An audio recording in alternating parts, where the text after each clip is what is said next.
சவாரி கட்ட கணக்கு உடம்பு ஆரோக்கியமா இருக்கும்.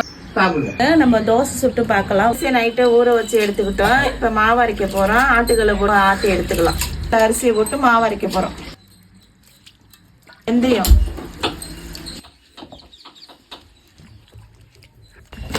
இந்த மாதிரி மாவை நல்லா நைஸா ஆட்டி எடுத்துக்கலாம். மாவை பள்ளிக்கலாம். கிழங்கு நல்லா சீவி எடுத்துக்கலாம்.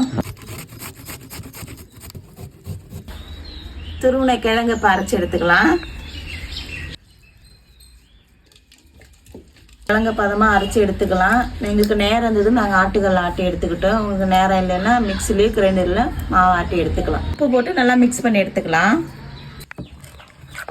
கொஞ்சமா தண்ணி ஊற்றிங்க. மாவு டைட்டா இருந்தா அளவு நல்லா எடுத்துக்கலாம். பார்த்து அடுப்பை பற்ற வச்சு தோசைகள் வச்சுக்கலாம்.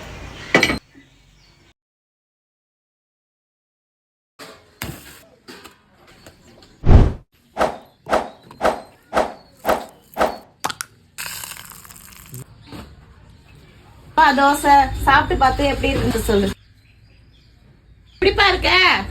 பிரமாதமா இருக்கு.